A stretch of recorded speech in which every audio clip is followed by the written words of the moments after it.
Oi gente, tudo bem? Vamos então para o segundo vídeo da jornada do autoconhecimento. O meu nome é Fernanda Pimentel, eu sou palestrante, terapeuta holística e taróloga e estou trazendo até vocês uma jornada para que vocês saibam onde começaram as crenças de vocês, por que é que vocês são como são, por que é que têm os resultados que têm, por que é que se relacionam como se relacionam, enfim, é um momento de compreensão de si, de vasculhar o passado de vocês para entender que esse passado teve uma grande importância no resultado ou nos resultados de hoje da fase adulta, ok? Bom, então no vídeo anterior, e quem não assistiu, por favor, volta no outro vídeo, assiste o primeiro, é importante. Não tentem dar uma de espertinhos e pular etapas, tá? Porque o autoconhecimento é importantíssimo que seja feito de uma forma sequencial. Ele é e deve ser feito em sequência, tá? Então, volta lá, assiste, te atualiza e só depois vem até esse segundo vídeo, tá bom? Mas para quem já assistiu o primeiro, então vamos lá. No primeiro vídeo eu falei a respeito das crenças, de tu ter nascido e ter absorvido as crenças dos teus pais, dos teus irmãos, dos teus familiares mais próximos, mesmo que eles não tenham dito nada diretamente para ti, tu ouviu o que eles estavam conversando entre si, tu observou o que eles estavam fazendo e como tu era uma criança em desenvolvimento, não sabia absolutamente nada sobre o mundo, sobre como a vida funcionava, tu precisava dessas referências, tu precisava ouvir o que estava acontecendo para poder entender onde tu estavas e quem tu era, né? Eu falei sobre tudo isso mostrando as cartas do tarô. Hoje não vai ser necessário mostrar o tarô, tá? Até para não deixar o tarô tão exposto assim, ao ponto das pessoas acharem, né, as próximas pessoas que vão assistir o vídeo, acharem que eu tô falando sobre ele ou querendo divulgar o tarô e não é esse o propósito, tá? Então, gente, para quem assistiu o primeiro vídeo, se por acaso achou que tava meio complicado de entender tudo que eu tava falando ou tudo o que aconteceu com vocês na infância, no vídeo de hoje é que a porca vai torcer o rabo. Hoje vai ficar um pouquinho mais complicadinho, mas ao mesmo tempo eu vou tentar explicar da maneira mais simples possível, da maneira mais tranquila, de forma que vocês compreendam e absorvam de maneira clara, lúcida, tá bom? Então vamos lá. Falamos sobre tudo aquilo no primeiro vídeo, o convívio com pai e mãe, ou a ausência do pai ou da mãe, ou talvez, quem sabe, a ausência dos dois, né? Então a gente já cresce com aquele sentimento de falta, a falta do carinho, a falta do afeto, a falta do amor, de demonstrações de amor, né? E a gente sai pelo mundo depois na fase adulta buscando essas faltas, buscando o pai ou a mãe nos nossos relacionamentos. Aquela segurança que nós não tivemos dentro de casa, aquele carinho, a gente busca fora, né? Mas até então, até que tá tudo bem, né? Até que não tá tão complicado de entender assim. Mas agora que a gente vai abordar a pré-adolescência e adolescência, vocês vão perceber, pelo menos eu espero que percebam, o quanto complicou ainda mais.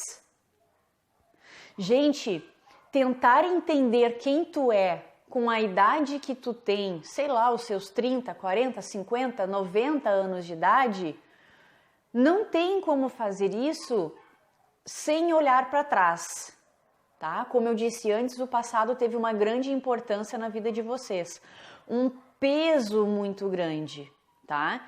Então, por mais que neste primeiro momento da jornada do autoconhecimento pareça cansativo ficar abordando sempre a criança, a pré-adolescência, a adolescência, a família, o núcleo familiar, pai e mãe, vocês talvez hoje percebam melhor, tá? O porquê é que isso interferiu na maneira de vocês agirem e de vocês serem, tá? Porque quando a gente entrou na escola, e não tem problema nenhum se por acaso tu não frequentou a escola, tá? Tem pessoas que eu sei sim que não tiveram essa oportunidade ou largaram essa oportunidade, né? Muita gente deixou de estudar, não quis mais ou precisou sair da escola, né? Cada um de nós com a sua vida, com as suas necessidades pessoais, com as suas experiências. De maneira alguma eu tô aqui para julgar ninguém. Por favor, não permitam que isso passe pela cabeça de vocês nem por um segundo, tá? Respeito a história de vocês, compreendo e honro, ok? Mas quando vocês entraram na escola, vocês ficaram, aliás, nós, né? Porque eu também, nós ficamos de frente. Nós fomos jogados para as diferenças. Nós fomos colocados diretamente na jaula dos leões. Por quê, Fernanda? Veja bem, se enquanto a gente não frequentava outros ambientes com pessoas diferentes, né? Nós estávamos ali em casa, sempre em convívio com pai, mãe, irmãos, tio, tias, avós, enfim, a gente sabia sempre das mesmas coisas, ouvia sempre as mesmas coisas, então a gente já estava acostumado com aquilo, com aquela maneira de falar, de agir, de entender as coisas, do quanto a vida era difícil ou quanto a vida era muito fácil, tanto faz, como é que foi a tua história, né?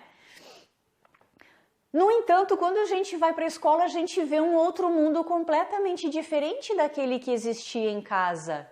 Completamente diferente. Então, se teu pai e a tua mãe falavam alguma coisa acerca da vida, lá na escola, mesmo pequenininho, com os teus 8 anos de idade, ou até os teus 15, que seja, tu ouviu outras coisas diferentes sobre o que era a vida. Com os professores, com os diretores, com os teus colegas, né? Então, por isso que eu digo, nós fomos jogados diretamente para a jaula dos leões, diretamente para as diferenças, para tudo aquilo que era oposto do que a gente aprendeu em casa. E isso também gerou muito conflito emocional, vocês percebendo ou não, querendo ou não. Por exemplo, lá na escola, vocês tinham colegas diferentes, com as cores de peles diferentes dos teus familiares, né? Lá tinham negros, pardos, índios, albinos, enfim, não importa. E isso já entra em choque, tipo, olha, o que é isso aqui? É diferente do que eu tô acostumado, né? E por ser diferente, mesmo hoje como adulto, tu sabe o quanto é difícil a gente lidar com as diferenças, porque é desconhecido para nós. Imagina para uma criança, um pré-adolescente, né?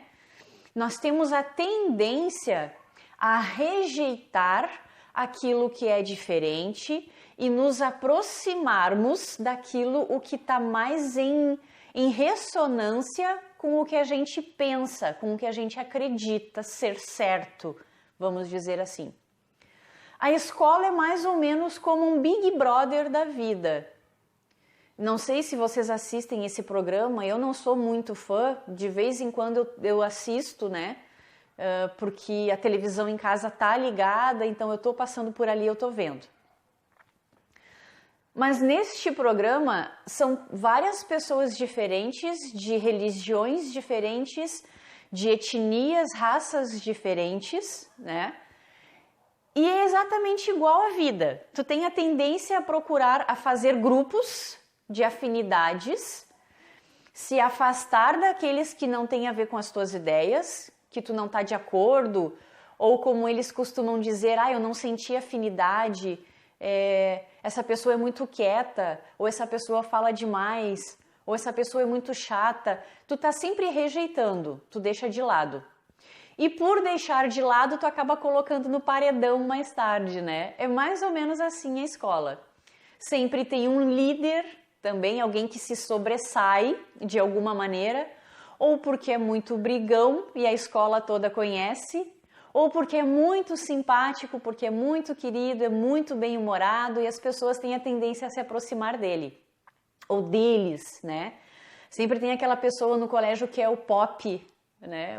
Ele é mais popular.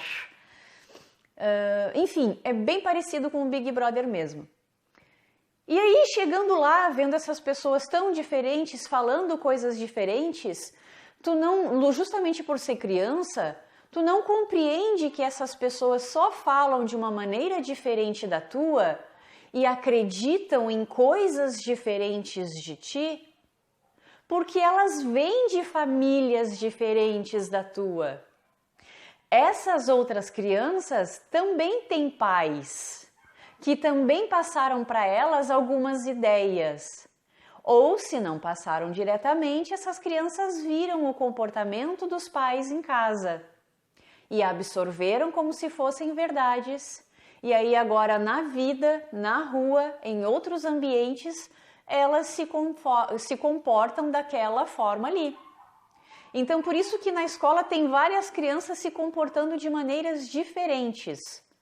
Mas tu não sabia que aqueles colegas estavam se comportando exatamente da mesma forma que os pais. Assim como muito provavelmente tu também, tá? Eu vou dar um exemplo bem... Eu gosto, vocês sabem que eu gosto de dar exemplos práticos para que vocês absorvam melhor, né? E para que vocês tentem encontrar na mente de vocês exemplos parecidos. Isso ajuda muito, muito mesmo. Eu trabalhava numa instituição educacional internacional.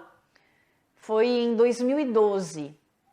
Eu comecei como monitora de clube, de escola, desta instituição, que era, né, enfim, não vou falar o nome aqui, mas muito famosa mesmo. Depois eu passei para recreacionista, então eu passei a dar atividades recreativas para aquelas crianças. E mais tarde eu fui promovida para líder de departamento infantil. Eu era meio que a supervisora, então eu lidava diretamente com os pais e liderava a equipe de professores, tá? Então eu era da parte administrativa e pessoal. E com essa experiência, porque até então eu lidava só com as crianças, né? Fazendo atividade, monitorando, ajudando nas tarefas. Não era na escola propriamente dita, mas era num clube, tá? Onde elas faziam essas atividades no turno integral, que nós chamamos aqui. Mas depois que eu comecei a interagir diretamente com os pais, falando a respeito do comportamento dos filhos deles, fazendo reuniões, a coisa mudou bastante de figura. Gente, foi assim como mudar da água para o vinho. Certa vez, eu tinha na sala de aula, vamos dizer assim, mas não era uma sala de aula, eu torno a dizer, em torno de 5 crianças esperando os pais chegarem para elas irem embora.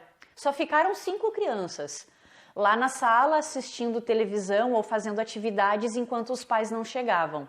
E eu estava na sala ao lado, bem do ladinho deles ali, fazendo o meu trabalho administrativo, enfim. Aí chegou uma dessas mães, uma mãe de uma destas 5 crianças, para buscá-la. E quando essa mulher chegou, essa mãe chegou, ela foi direto lá na sala onde estava a filha. Passou por mim e deu só um oi, porque a porta estava aberta. Eu só ouvia da minha sala os gritos daquela mãe.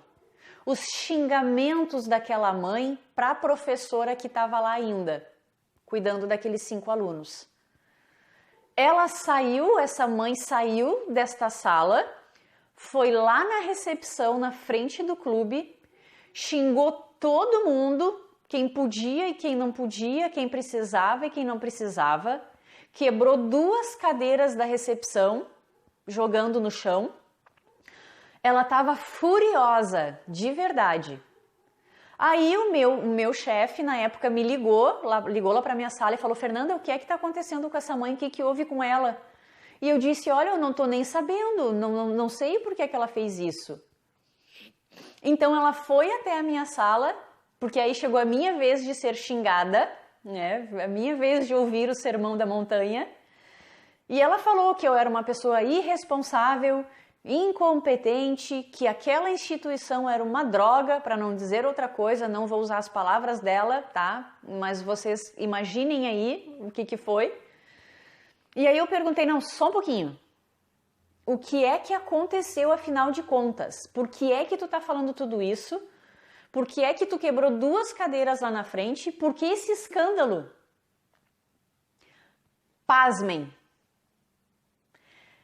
Ela disse que chegou na sala para receber a filha, para buscar a filha, e a filha estava com as mãos sujas de massinha de modelar. E ela veio buscar a filha para levá-la no dentista. Elas já estavam atrasadas.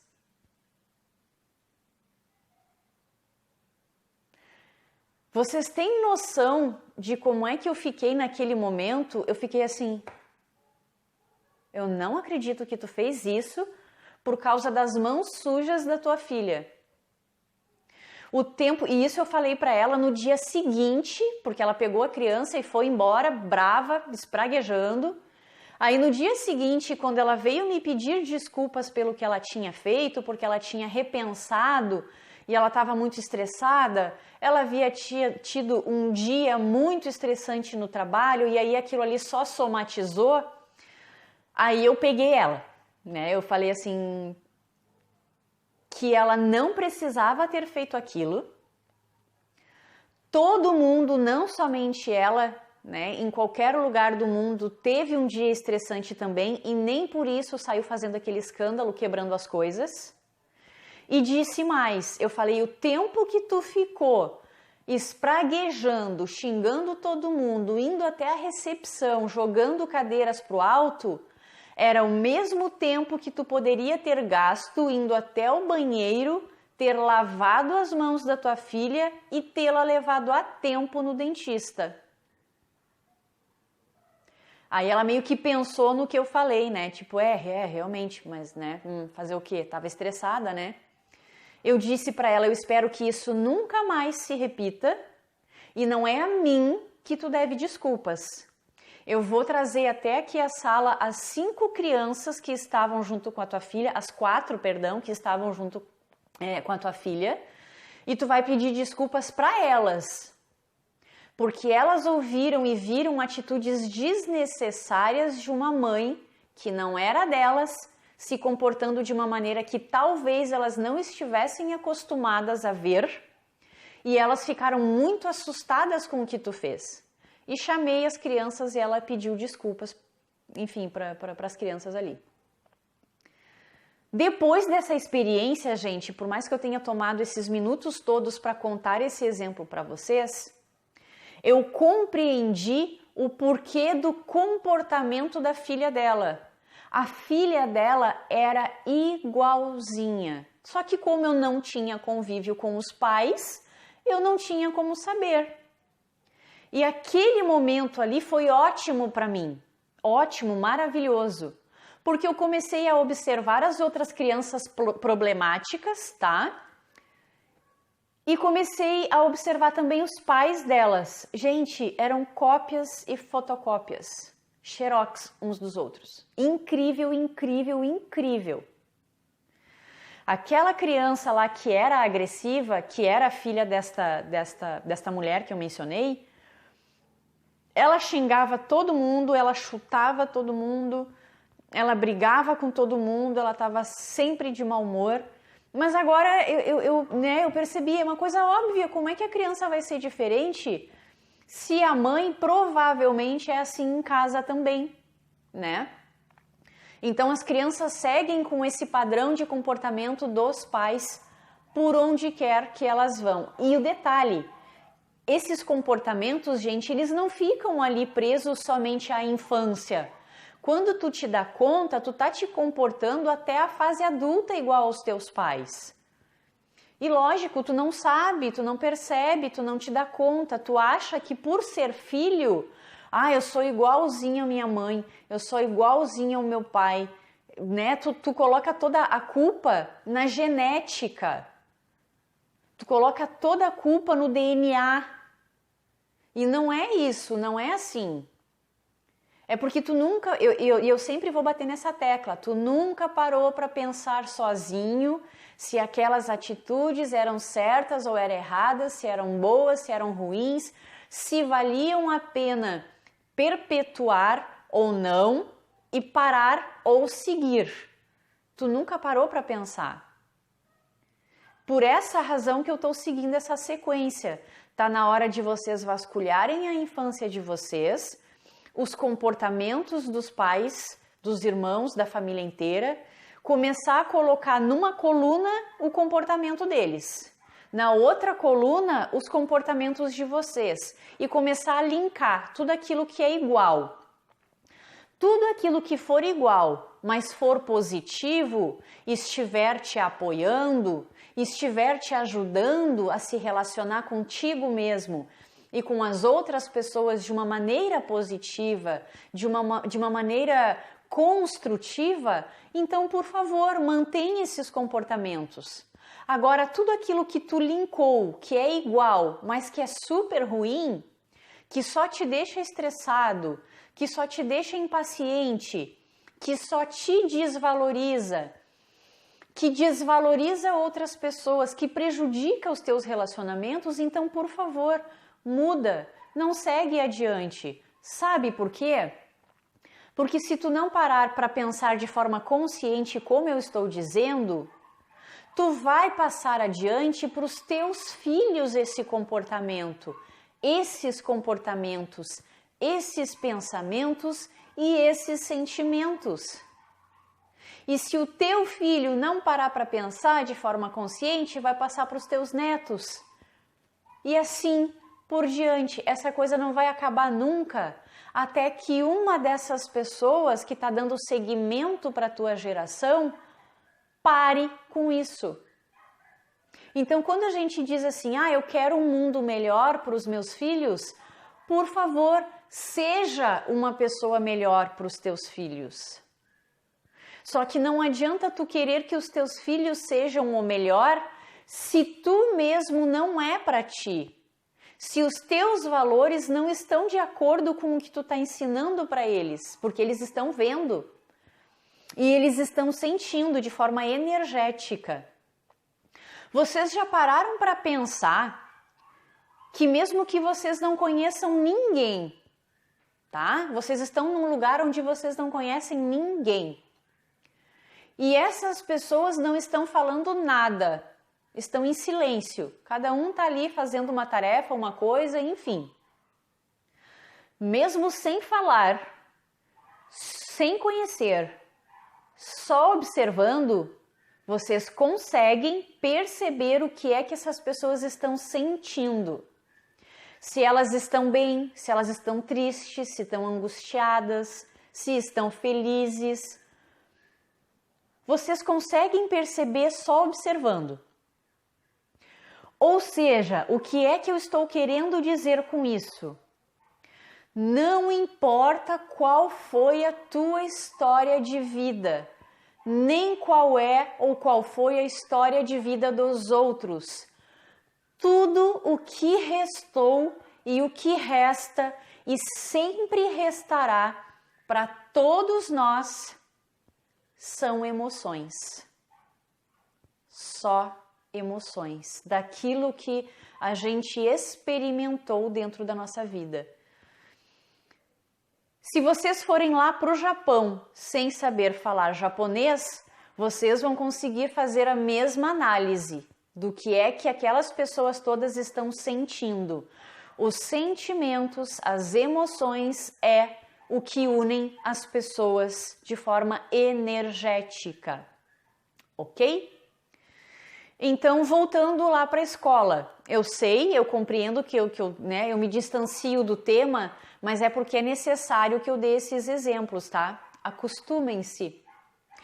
Então, assim, tu foi jogado diretamente para a jaula dos leões, onde tinham diferenças enormes, pessoas negras, brancas, albinas, pardas, crianças que tinham comportamentos diferentes dos teus, que pensavam de maneira diferente das tuas crenças, da tua família. Tudo isso porque elas vieram de famílias diferentes também, portanto, têm pais diferentes, crenças diferentes, se comportam de maneira diferente de ti. Ponto. Todo mundo é diferente porque tem família diferente. Simples assim. No entanto, o nosso erro enquanto criança, pré-adolescente e adolescente é o de começar a comparar. Aí é que tudo complicou mesmo, tá? Por que é que complicou? Porque se tu de alguma maneira não se aceitava, tu já não gostava de alguma coisa no teu físico, vamos supor só, tá? Talvez não tenha sido o teu caso, joia? Mas vai matutando aí, vai puxando na tua memória coisas que tu não gostava em ti, não precisa ser necessariamente o exemplo que eu tô dando, tá? Mas vamos supor que tu era uma pessoa que não gostava do teu peso, digamos que tu fosse gordinho, tá? Naquela época.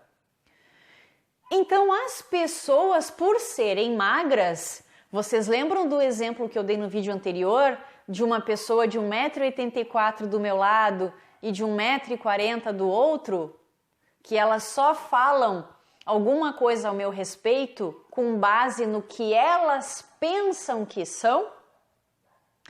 Então, aquelas crianças que tinham um físico, um peso menor do que o teu, começaram, talvez, debochar de ti. Talvez começaram a falar coisas que te magoaram, que te entristeceram. E tu já não era uma pessoa muito bem resolvida com o teu peso. Com aquilo que elas diziam, então, só piorava, né?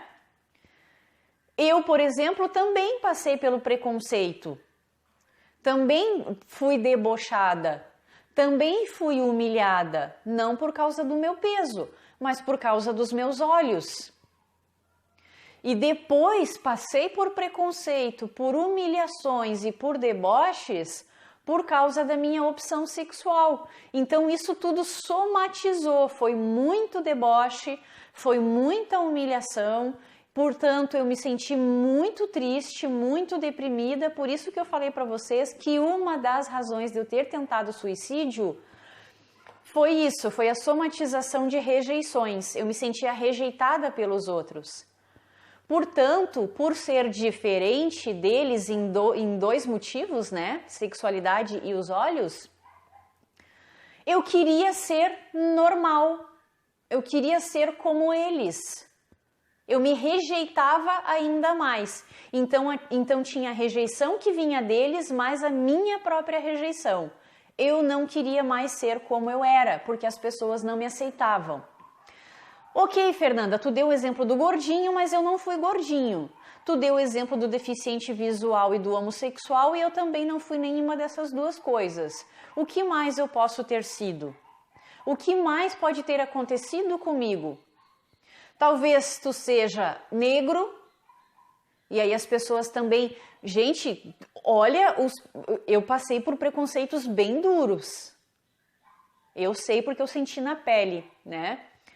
Agora, os negros, meu Deus do céu, é o cabelo, é a cor dos olhos, é a cor da pele, tudo, é o fato da boca ter duas cores, que algumas pessoas têm, né? Não vamos generalizar, mas boa parte dos negros tem 2 tons de lábios, né? tudo é razão para chacota. Tudo é razão para humilhar outro ser humano, simplesmente porque ele é diferente da gente. É incrível. Então, o gordinho, o deficiente, o negro, talvez porque tu era o mais quietinho da turma, talvez porque tu era o mais considerado o mais burro da turma, simplesmente porque tu não compreendia as matérias da mesma forma que os colegas. E eu poderia ficar aqui horas e horas e horas falando para vocês vários exemplos, mas poderia ficar aqui dando exemplos infinitos sobre todos os tipos diferentes de pessoas, mas não dá, né? Mas de qualquer forma, todo mundo teve o seu momento de humilhação, de rejeição, e isso complicou ainda mais a autoestima, tá? O fato é que além de ter começado a se rejeitar, o fato de tu ter começado a querer ter ou querer ser o que as outras crianças eram, porque tu achava que elas tinham coisas melhores do que tu, ou que eram melhores do que tu, de alguma maneira, sei lá, digamos que tu era uma pessoa mais pobrezinha e tinha roupas mais simples. E aí tu tinha colegas que tinham os melhores sapatos, que tinham as melhores roupas, que tinham os melhores materiais escolares. A criança faz isso naturalmente, gente. Vocês sabem, vocês já foram crianças. Por favor, busquem essas crianças dentro de vocês enquanto eu tô falando. Vocês vão lembrar disso, tá? Eu imagino que grande parte de vocês hoje em dia sejam mães, sejam pais. E talvez vocês não estejam vendo que isso ainda acontece lá na escola dos filhos de vocês, porque vocês não estão acompanhando. Eles estão lá nessa jornada sozinhos, tu tá em casa esperando eles, né? Mas é importante que vocês trabalhem isso na cabecinha das crianças, na cabeça dos adolescentes que vocês têm em casa. Porque quanto mais a gente se compara com o outro, mais a gente se rejeita. Então aquele colega lá tinha roupas melhores, materiais melhores, e eu fico cada vez mais me rejeitando, não gostando da vida que eu tenho, questionando Deus, por que é que tu me fez assim? Por que é que eu tenho que passar por isso? Né? Muitas crianças mais tarde, por não aceitarem essas diferenças, por não ter havido orientação dos pais em casa sobre lidar com as diferenças, na fase adulta, muito provavelmente, e existem outros infinitos exemplos que eu poderia dar também, mas eu vou dar só um, essas crianças podem ter se tornado delinquentes, começam a roubar. Por que é que começam a roubar? Só rouba aquela pessoa que não tem aquilo que roubou. É uma coisa meio óbvia. Se eu não tenho e o outro tem, então eu vou pegar dele, porque eu quero para mim. Tudo começa de uma forma muito sutil. Depois aumenta e se perde o controle. Eu não gostaria de falar sobre isso agora, mas é necessário, tá? Por essa razão é que governo, isso que nós chamamos de sistema e tudo mais, não investe em educação psicológica. É mais conveniente matar o ladrão, prender o ladrão, julgar o ladrão, o assassino, o estuprador, ou seja lá quem for, do que de fato descobrir por que é que essas pessoas se tornaram assim e tentar resolver o problema. Eles não querem resolver o problema, porque isso gera mais emprego, eu contrato mais policiais, eu vendo mais armas, então eu faço com que a população inteira fique armada, comece a atirar umas nas outras, umas pessoas nas outras, e isso vai resolver tudo. A violência se combate com violência. Da onde isso? Enfim, só quis dar um exemplo para vocês, mostrar para vocês que nós não temos dentro deste sistema de qualquer governo que passou por nós um interesse real em ajudar as pessoas a resolverem esses problemas emocionais dentro de si. Elas não querem, mas elas sabem que tudo começa lá no ambiente familiar. Mas eles também sabem que é muito difícil de ajudar aquelas pessoas por causa do entendimento que elas têm. Mas é uma questão de desenvolvimento. Eu posso muito bem montar equipes de psicólogos, de terapeutas, seja lá o que for, lá na favela, fazer vários mutirões lá em qualquer favela do Brasil e começar a trabalhar isso dentro daqueles moradores, para que esses comportamentos eles não sigam adiante para os filhos, para aquelas crianças que estão ali na rua, ouvindo e vendo o tiroteio, achando que aquela favela que existe no estado delas é o mundo inteiro. Não é o mundo inteiro que é violento. Esse exemplo eu também dei no vídeo anterior. É só aquele lugar. Talvez seja só aquela favela, não seja nem o estado inteiro. Mas elas acham que é.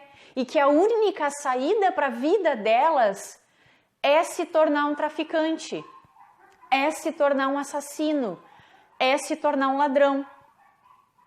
Porque todos os familiares dela foram. E se não foram, foram assassinados.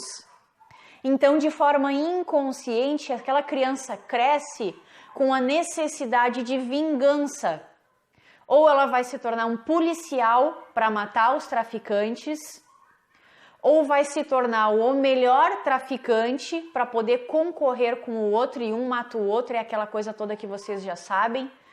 Mas o fato é que a gente se torna aquilo, um resultado daquilo que viu, daquilo que sentiu lá na infância.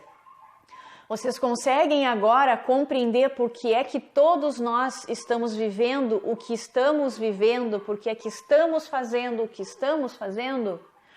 Tudo por causa da má orientação psicológica, que óbvio os nossos pais também não tiveram, e também não sabem que tu precisa de uma orientação, não te incentivam ao autoconhecimento, nunca te incentivaram, nem sabem o que é isso, então tu só seguiu vivendo a tua vida no piloto automático, sem saber o que é que tu tinha guardado debaixo do teu tapete, como eu costumo dizer, né?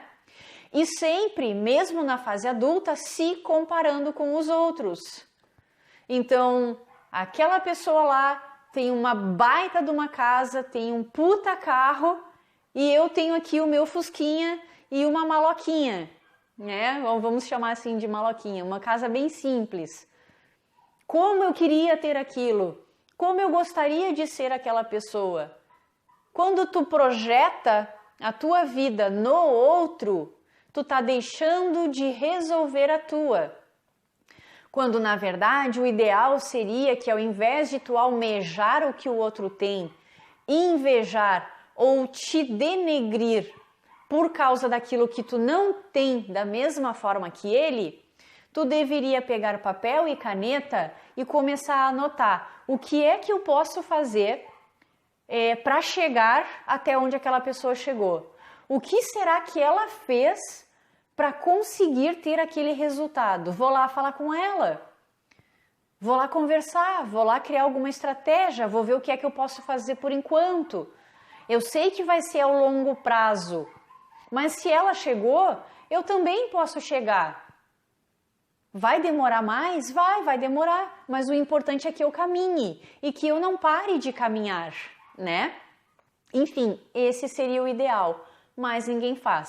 Por favor, incentivem os filhos de vocês com relação a isso, tá? A não se compararem. Outra coisa que é muito importante também, e que embora ainda não faça parte do tema do autoconhecimento, eu vou dar meio que uma prévia, tá? Porque está inserido no assunto, está inserido no tema, mas vai haver um outro vídeo mais tarde que eu vou falar exclusivamente sobre isso de uma maneira mais ampla, tá? Como tu teve essa tendência à comparação, né? Ou seja, a tua família disse que tu deveria fazer e ser de uma maneira. Veio a convivência com colegas de escola, com professores, com livros também, né? Que te disseram outras coisas completamente diferentes daquilo que tu aprendeu em casa, daquilo que tu achava que tu era. Entrou em choque. Essas duas ideias ou essas milhares de ideias entraram em choque. Aí, de forma inconsciente, tu ficou ainda mais perdido. Quem eu sou, do que eu sou capaz de fazer, quem eu devo ser, afinal de contas, né? Por isso, inclusive, que os pré-adolescentes e os adolescentes ficam perdidos, em dúvida, com relação a que profissão seguir no vestibular. Fazer vestibular para quê? Né? Para qual profissão? O que eu quero ser quando eu crescer?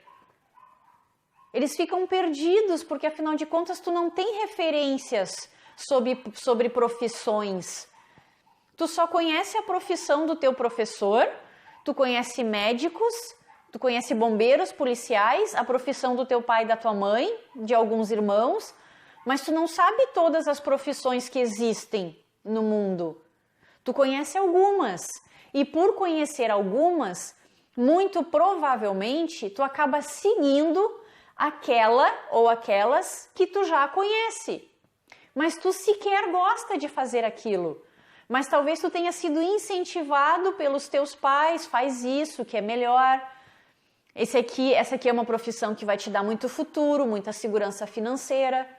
Ou então eles não te falaram nada, mas como tu era uma criança, um pré-adolescente, talvez tu admirasse a profissão dos teus pais, então tu seguiu por admiração, mas não por amor, são coisas diferentes, né?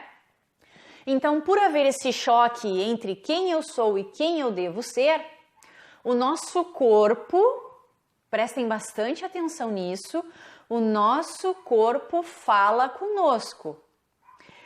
Ele nos avisa através de sinais o que é que tu guardou no teu tapete, tá bom?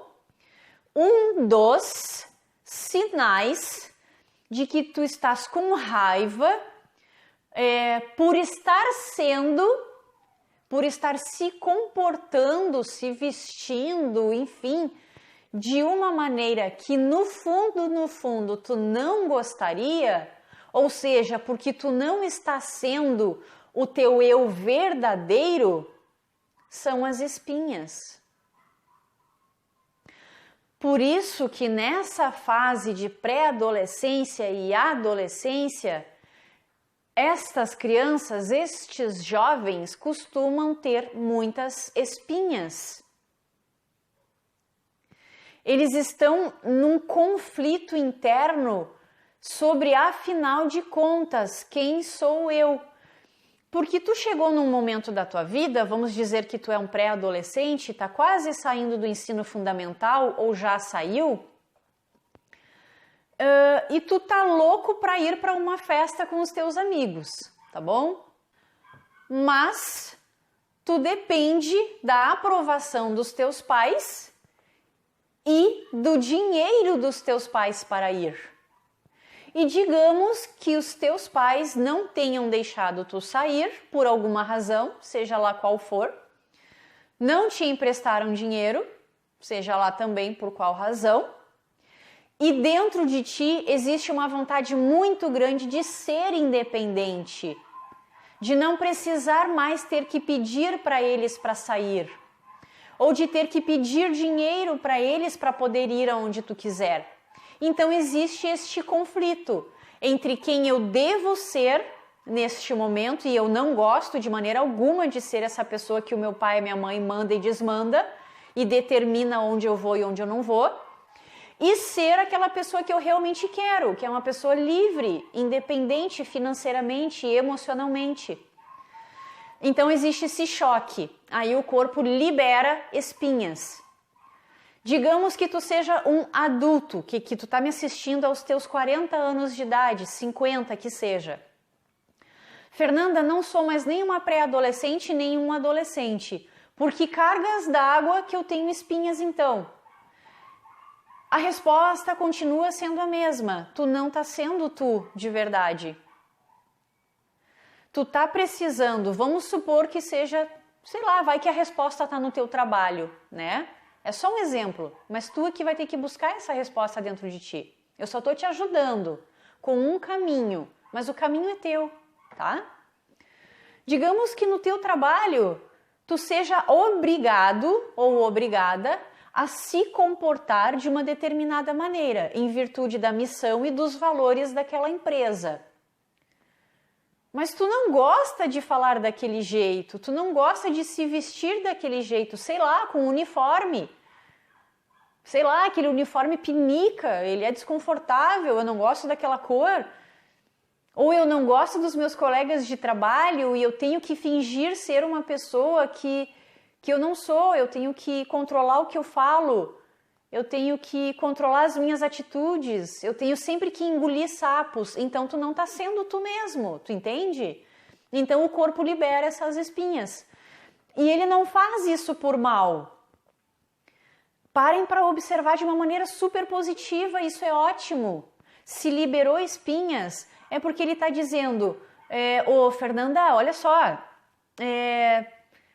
tu quer mesmo continuar sendo essa pessoa aí, cheia de limitações, que tem que falar coisas que não quer, que tem que trabalhar num emprego que não gosta só porque ele te deixa segura, ou por causa do dinheiro que tu ganha, mas que tu tá completamente infeliz? Tu tem certeza? Eu vou te jogar essa informação aí para tu poder enxergar, já que tu não te ouve, né? O único jeito que eu tenho de conversar contigo é mostrando através do teu próprio corpo aquilo que tu tá guardando, emocionalmente falando, né? Então eu espero sinceramente, Fernanda, que tu ouça o que eu estou te dizendo, e se tu não for ouvir, eu espero que tu veja o que eu estou te mostrando e que tu resolva isso dentro de ti. Se é realmente o que tu quer, continuar nessa empresa, se vestindo dessa forma, se comportando dessa maneira, que não é a tua verdadeira versão, ok, então pelo menos para de reclamar. Porque quanto mais tu reclama, mais eu vou te mandar espinha. Porque a reclamação é um sinal de que eu não estou gostando do que eu estou vivendo. Quando eu estou satisfeito, eu sou uma pessoa feliz e agradeço. Se eu estou reclamando é porque aquilo ali, ok, a parte financeira está ótima, mas eu não estou gostando de ser aquela pessoa ali e eu não quero mais ser. Então cabe a ti tomar essa decisão.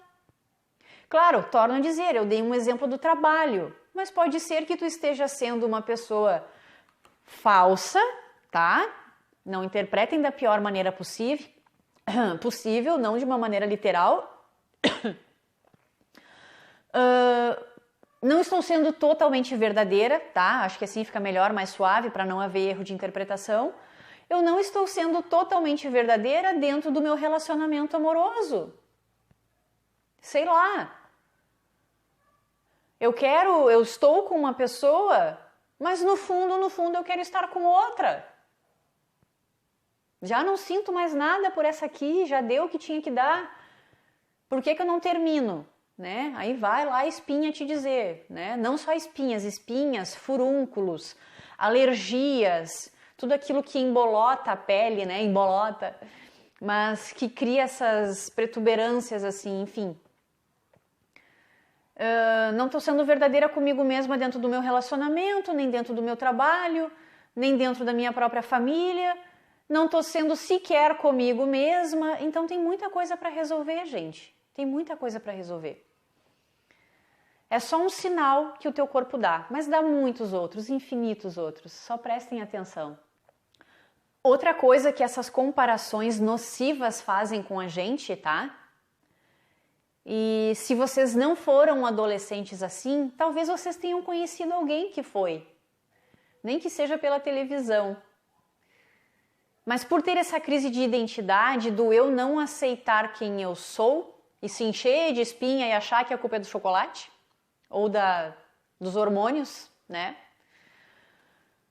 Muito provavelmente, alguns de vocês, por não se aceitar como é, admirar muito mais os outros como eles são, começou a criar dentro da tua cabeça, dentro do teu coração, ídolos.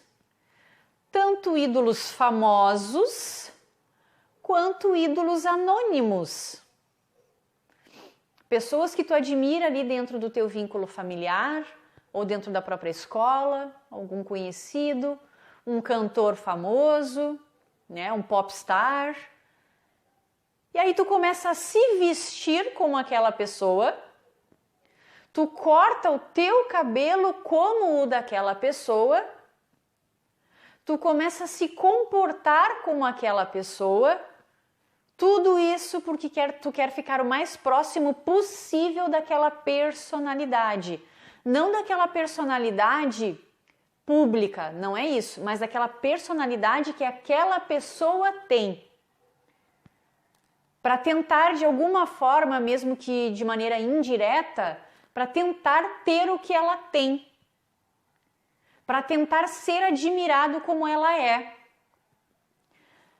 De alguma maneira tu criou ídolos, e se tu não criou ídolos, tu conhece alguém que criou. São esses os conflitos que os adolescentes passam pela não aceitação, pela falta de autoaceitação. Vocês conseguiram entender até agora como foi muito pesada a vida de vocês, a nossa vida de pré-adolescente e adolescente, e a gente nem se deu conta? E o quanto a vida dos outros jovens aí na rua que a gente nem conhece também está sendo bem pesada e a gente não tem noção.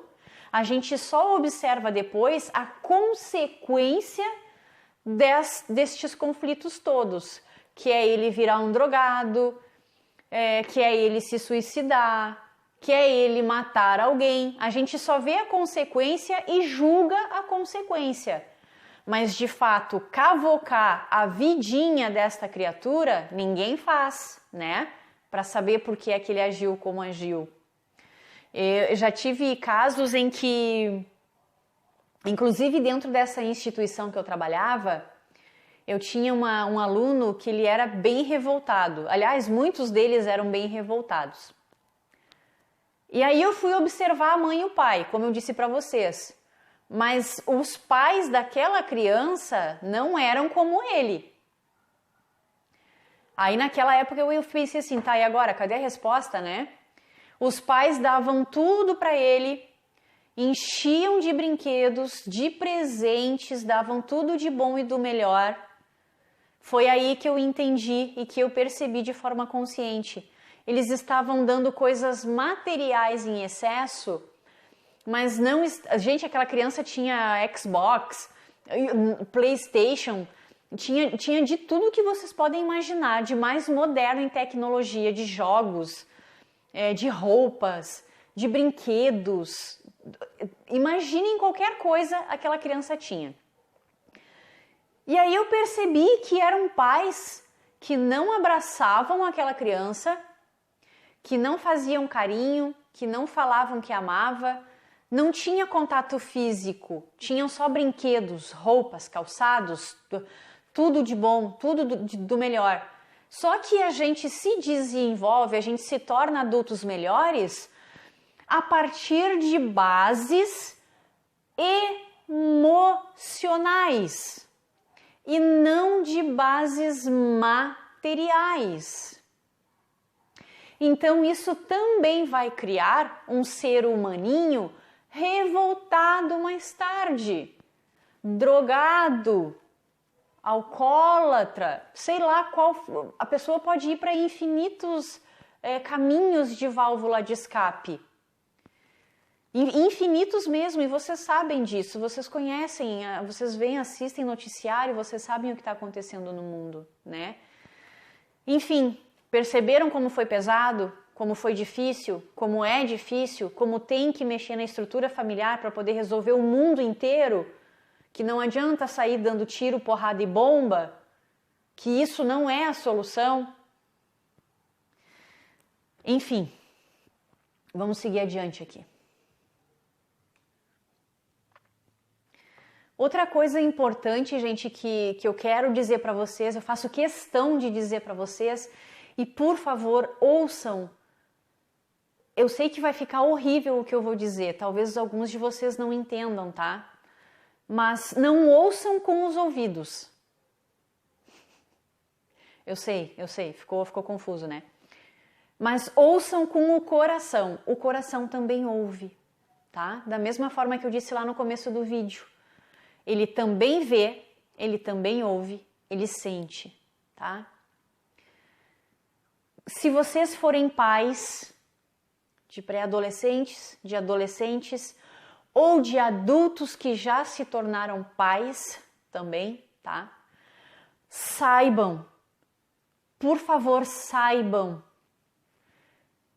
que a gente só dá aquilo o que existe dentro de nós. A gente só faz para o outro aquilo o que tem guardado dentro de nós. Ninguém é capaz de dar aquilo o que não recebeu. Então, se tu tá procurando, pedindo para que o teu filho, para que a tua filha tenha juízo, para pensar se tu plantou a sementinha do juízo naquele coraçãozinho. Ou se tu só tá ali exigindo, tenha juízo, faça isso, faça aquilo. Isso são palavras. Tu tá sendo um papagaio. Tu precisa, através do amor, da compreensão e do carinho, mostrar o que é o juízo. Mostrar o que é um bom comportamento, o que é uma empatia com os outros e com ele mesmo. Só que tu só vai conseguir fazer isso se tu tiver dentro de ti, por ti mesmo, senão tu não vai saber fazer, tá? Então é como eu costumo dizer, uma pessoa só vai ser capaz de te dar um tapa no rosto, de te dar um soco, de te dar um tiro, simplesmente porque dentro dela existe raiva, existe ódio, existe rancor e vários outros sentimentos negativos. Uma pessoa que dentro de si tem amor, tem compaixão, tem empatia e tem paz, ela jamais vai conseguir levantar a mão para ti. Nossa, gente, desculpa pela iluminação, mas o tempo aqui em Porto Alegre ele tá bem instável, então o sol vai e volta e eu tô vendo que tá dificultando bastante aqui na imagem, né? Mas sejam compreensivos, por favor. Então essa pessoa jamais vai ser capaz de te dar um tapa porque dentro dela só existem sentimentos positivos, né? Foi como Jesus que deu a outra face para baterem. Eu não vou bater em ti, desculpa, eu não consigo porque eu já aprendi a amar. E eu compreendo perfeitamente que tu só tá me batendo porque tu ainda não aprendeu. Eu não tenho que te julgar porque tu não aprendeu a amar. Pelo contrário, eu tenho que te ajudar a chegar o mais próximo possível do sentimento do amor. Então eu vou te dar a outra face, pode bater. Se isso te faz bem, se me bater eleva a tua vibração, mesmo que de uma forma distorcida, então por favor bata. Bata porque eu quero te ver bem. Até por isso que foi dito, né? Deus escreve certo por linhas tortas. Olha que maneira bem distorcida de mostrar o amor, né? De mostrar a compreensão, a empatia, a compaixão com o outro. Mas enfim, se o teu filho, ou se tu mesmo, quando era criança, se comporta de uma maneira muito rebelde, é porque está tendo conflito emocional dentro dessa pessoa. E tu precisa conversar mais, ao invés de exigir mais um bom comportamento. Tu precisa compreender mais, tu precisa ser mais carinhoso, tu precisa incentivar mais o auto-amor. incentivar o teu filho, que talvez também seja negro, né? Desculpem a insistência, mas eu sempre vou bater na questão dos negros, sim, porque nós já passamos dos limites, tá? O racismo já deu o que tinha que dar, já era para ter acabado já. Então, se tu tiver um filho negro também, procura não incentivar essa criança, por exemplo, né? Pelo menos ao meu ver, claro, o filho é teu, tu faz o que tu quiser, né? É só uma ideia, só isso. Não incentivar essa criança, por exemplo, a alisar o cabelo, dizendo que ela fica mais bonita assim. Porque essa frase, tu fica mais bonita assim, dá pro subconsciente a ideia de que ela não fica bonita de nenhuma outra forma. Quer dizer que os cabelos crespos, cacheados, daquela criança ali, do teu filho, é feio. Que ela tem que fazer alguma coisa para mudar. E isso não é legal. E se o teu filho é gordinho, parar de dizer, para de comer um monte de... Claro, tem que parar, tem. Mas tu tem que entender por que é que aquela criança ficou gordinha. Ao invés de ficar cobrando, para de comer, vai fazer exercício, sai desse sofá. Qual é a tua parcela de responsabilidade acerca do que o filho está sentindo ao ponto de se entupir de comida e de porcaria? De querer ficar mais tempo isolado no quarto do que ficar falando contigo? Será que tu é uma boa companhia para o teu filho? Será que não foi por isso que quando tu era adolescente tu se isolava no quarto, não queria falar com ninguém? Passava muito tempo ouvindo música, lendo ou chorando ou sei lá o quê? Mas passava mais tempo longe da família? Porque vocês não entravam em ressonância? Porque vocês, claro, nós somos diferentes uns dos outros, mas a pior coisa que existe é tu preferir ficar sozinho do que estar em companhia dos teus pais. A pior coisa que existe é tu querer ir para uma balada, ficar bem longe dos teus pais e sequer querer que eles te busquem no final da balada, porque tu tem vergonha deles. Então, gente, vamos parar de ficar só analisando e julgando as consequências. A gente tem que ir direto na raiz, analisar a raiz emocional desses problemas, ir fundo nisso e começar a mexer, começar a lapidar, começar a resolver, começar a se moldar para nos tornarmos outras pessoas. Eu até coloquei aqui na observação e eu vou ressaltar isso de novo. Não importa como foi a tua história, o que foi que tu passou. Se tu lembrar, se tu começar a pensar no teu passado e tu te entristecer com as lembranças, é óbvio que tu tem que mexer nas emoções. É óbvio que tu tem que ressignificar isso, dar um outro significado para o que te aconteceu. Tudo de ruim é para melhorar. Alguma coisa de boa, tudo o que te aconteceu te trouxe. Não importa o quão péssimo foi, o quanto tu perdeu a tua adolescência porque tu teve que trabalhar cedo, ou porque tu teve filho cedo, ou porque tu perdeu os teus pais cedo, tudo isso te trouxe algum aprendizado, nem que seja o de independência. Sempre traz alguma coisa boa. Se tu olhou para trás e tá te machucando, tá te entristecendo, tá te deprimindo, começa a olhar com outros olhos. Vai vasculhar o teu passado, vai ressignificar para que tu te torne uma pessoa melhor. Se tu tá olhando para trás e tá doendo, tá errado. Tu tem que mexer no teu passado. Vai fazer uma terapia de regressão, vai consultar um psicólogo. Eu sempre vou dizer que as terapias elas são necessárias para quem não consegue fazer sozinho, tá bom? No próximo vídeo, nós vamos falar agora da fase adulta, mas linkando as atitudes das crianças que vocês foram. Vocês vão perceber que vocês continuam sendo crianças, mas com um tamanho maior, com tarefas diferentes agora de casa, de família, de relacionamento, de filhos, né? Mas muitos de nós continuamos nos comportando como as crianças que nós fomos, tá? Não vou especificar o dia do vídeo, mas ele vai chegar provavelmente na semana que vem. Eu mantenho vocês informados. Quem não assinou, quem não se inscreveu aqui no canal, por favor, se inscreva. Dá um curtir, que isso ajuda bastante na divulgação.